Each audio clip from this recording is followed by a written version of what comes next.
কি কি ত্রাণ সামগ্রী আমাদের এখানে বন্য কবলিত মানুষকে দেওয়া হচ্ছে সে বিষয়টা একটু বলুন। আসসালামু আলাইকুম। আমরা আসছি ঢাকা দোহার থানা থেকে। আমাদের থানা হচ্ছে দোহার আর ঢাকা হচ্ছে আমাদের জেলা। তো আমরা কালকে রাত্রে আসছি। তো আসার পরেই তো যেহেতু আমরা রাত্রে আসছি, আমরা কোনো ত্রাণ সামগ্রী বা খাবার আমরা কোনো কিছু কিনে আনিনি। আমরা এইখানে থেকে আমরা কিনে আমরা এই অঞ্চলেই আমরা প্রথম আসছি। আজকে সকাল থেকেই আমরা কাজ করতেছি। তো এই অঞ্চলে আমাদের কাছে যেটা মনে হলো, এই অঞ্চলে খুব বেশি মানুষ আসে নাই, আমরা যেটা বুঝতে পারলাম। আর খুবই খারাপ অবস্থা, পানি কোনো জায়গায় কোমর পানি, কোনো জায়গায় হাঁটু পানি।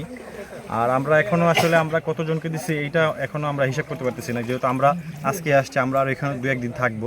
তো আমরা আনুমানিক 200-300 লোকের উপরে আমরা আর কি টান দিব আর কি, আমাদের জায়গা থেকে আর কি। তো সেই জায়গা থেকে আমরা বলতে চাই যে আপনারা যারা আমার ভিডিওটা দেখবেন, আপনারা অবশ্যই আসবেন। এইখানে কিছু গ্রামের কিছু ঘর বাড়ি ভেঙে গেছে, খুবই খারাপ অবস্থা। আর যেহেতু বন্যা হলে পুরো এলাকায় আসলে যে বড় লোক আর গরিব না, সবার একই অবস্থায় চলে আসে। মানে কারোই তো মানে চলাফেরা বা কোনো কিছুই করার থাকে না। সেক্ষেত্রে আবার আরেকটা সমস্যা হচ্ছে, যেহেতু পানি অনেক বেশি হয়েছে, সাপ কিন্তু খুব বেড়ে গেছে।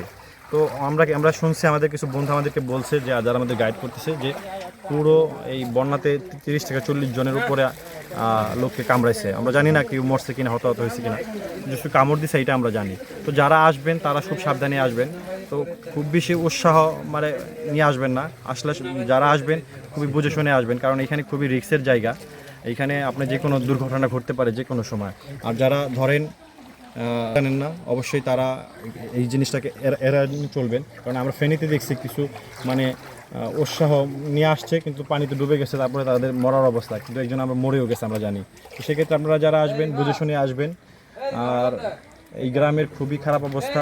জানো 4 নং বাহাসরা ইলশা গ্রাম 7 নং ওয়ার্ডে। এখানে আপনারা আসবেন, আমরা অনুরোধ করবো আপনাদের। আমরা আসছি, আপনারা আসেন। এখানে মানে আমরাই মনে হয় প্রথম, বা আর 2-1 আসতে পারে খুব বেশি হলে, তো আসে না। কিন্তু এখানে পুরা 500-600 লোকের মানে ঘরের একটা গ্রাম।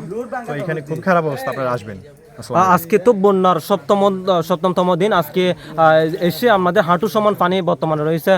তবে আপনারা কি অনুমান করতে পারছেন আরো যে সামনের দিনগুলো রয়েছে, গত যে দিনগুলো গেছে, ওই দিনগুলোর মধ্যে কি পরিমাণ পানি রয়েছে বলে আমাদের মনে হয়? এইখানে এসে শুনলাম যে 2 দিন খুব বেশি একটা বৃষ্টি হয়নি, তো এর আগে খুব বৃষ্টি হয়েছে। তো আমার যেটা মনে হয় যে মানে এই 7 দিন যেহেতু শুরু, ধরেন বন্যা তো প্রথম দিন থেকে যখন শুরু হয়েছে তখন খুবই খারাপ অবস্থা ছিল। কোনো জায়গায় হয়তো আমার থেকেও মানে উঁচুতে পানি চলে গেছে যেহেতু। আর খুবই খারাপ অবস্থা। এখানে আপনারা আসবেন, যেহেতু পাহাড়ি ঢলের পানি, খুব বেশি সময় লাগে না যেতে, আবার খুব বেশি সময় লাগে না ভরতে। এখানে পাহাড়ে আপনারা জানেন সব থেকে বেশি বৃষ্টি হয়, যে কারণে। আর আমাদের জলাশয়গুলো বা খালগুলো এমনভাবে দখল হয়েছে যে কারণে পানি যেতে পারে না। তো সেই কারণেই সুইচ গেট বন্ধ ইত্যাদি অনেক সমস্যার কারণে এই বন্যাগুলো হয়ে থাকে। তো আমরা মনে করবো প্রশাসনকে আমরা দৃষ্টি আকর্ষণ করবো যে সরকারি যে খালগুলো আছে অবশ্যই সেই খালগুলোকে দখলমুক্ত করে পানি চলাচল করার জন্য ব্যবস্থা করে দিবেন। ধন্যবাদ। আসসালামু আলাইকুম। দর্শক, আমরা যতটুকু জানতে পেরেছি, ওনারা এখানে ঢাকা থেকে এসে ত্রাণ বিতরণ করতেছে। আমরা যদি একটু এখানকার যে পানির লেয়ারটা যদি একটু দেখাতে চাই, এখানে এই পর্যন্ত কিন্তু পানি উঠেছে, প্রায় কোমর সমানের উপরে কিন্তু পানি উঠেছে। এখানে প্রায় অনেকগুলো পরিবারকে ওনারা কিন্তু ত্রাণ বিতরণ করতেছে। তার মধ্যে রয়েছে ওনাদের শুকনো খাবার হিসেবে বিস্কিট, মুড়ি, এরপর কয়েলে পর্যন্ত কিন্তু রয়েছে। এখানে আমরা পানির বোতলও দেখতে পাচ্ছি।